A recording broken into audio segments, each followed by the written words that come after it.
issues around the protest. So, Deji, civil society groups are protesting over insecurity in the northwest, northeast, north central, southwest, southeast, and you've chosen June 12th to do that. Why so? Yes, June 12th signifies struggle.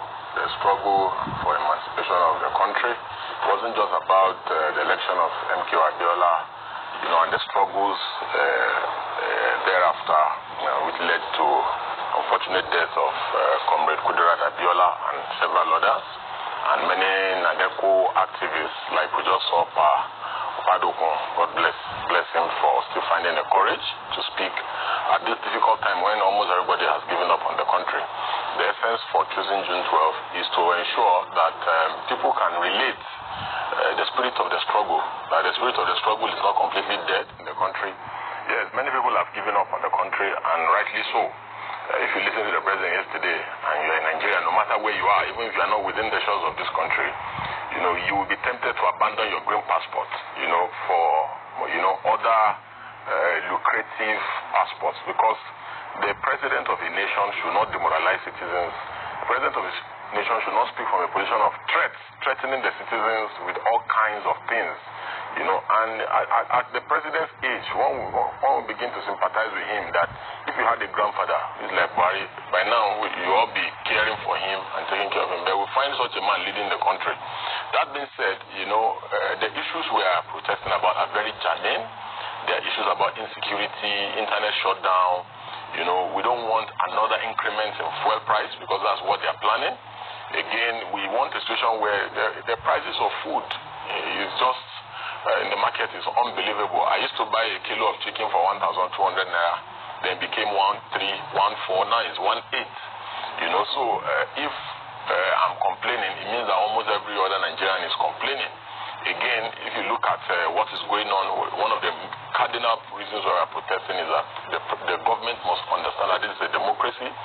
They must stop attacking protesters on the streets when they protest. So that's another reason why we are protesting, and the government must stop shrinking the civic space in the country, because it's a fundamental reason why we are protesting. There's nothing that has been so threatened under the current president like the freedom of assembly.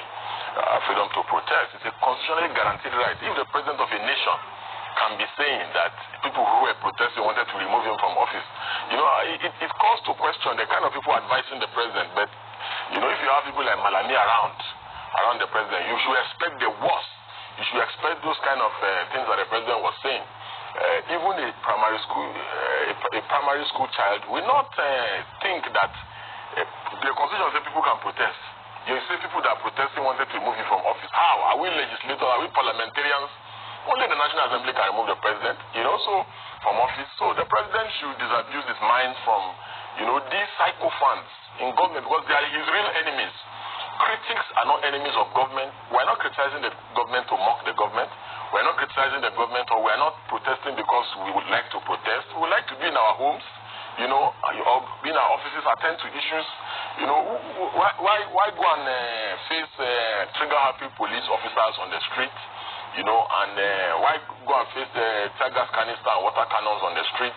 Why are you doing it? The reason why we're doing it because there is no any other option. This is the language that Buhari understands. Does he understand the language? He does, because if you see the way he was speaking about the protest yesterday, he was speaking from a position of anger. This is the language that he understands. So if he this is the language that all politicians understand. If he understands and all politicians understand the language of protest, then that NSAS protest should have ended some of the issues that the people that protested were raising. The president himself was a protester. He was an activist. He was a critic himself.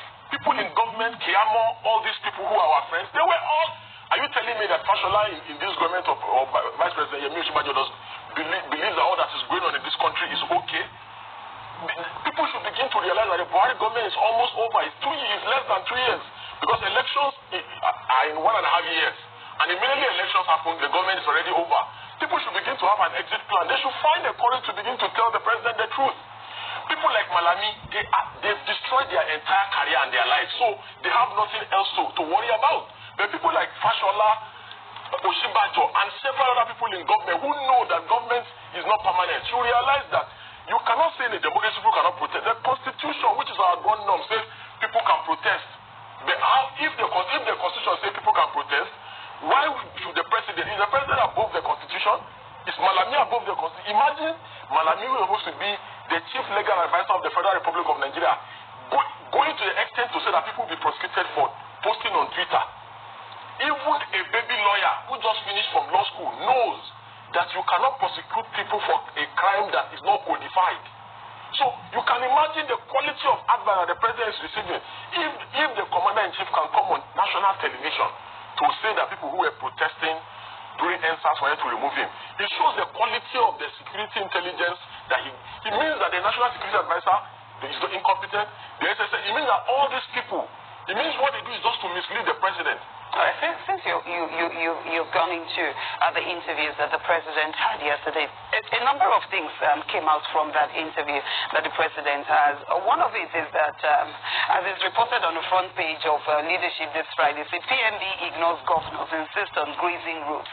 That was one of it. The president did say that he was going to ask the Attorney General to revert to and return to First Republic open grazing practice, or the Gazette of the First Republic on open grazing practice. What's your response to that? The president is aloof. He does not understand that this is a democracy. You cannot by executive fiat do this, do that.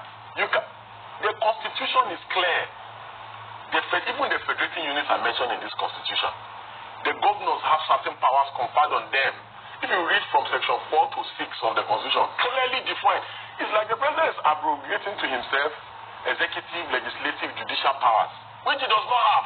So the people that should oversight the president, are they doing enough? Yeah, it's a rubber stamp. This National Assembly that wants to clear Loleta Onoche as INEC chair and APC card-carrying Buharist, this current National Assembly led by Ahmed Lawal, they can, in the middle of the night, do a third-term amendment and amend the constitution. And that is the reason why they don't have respect. Because if you look at it holistically, the president does not have such powers.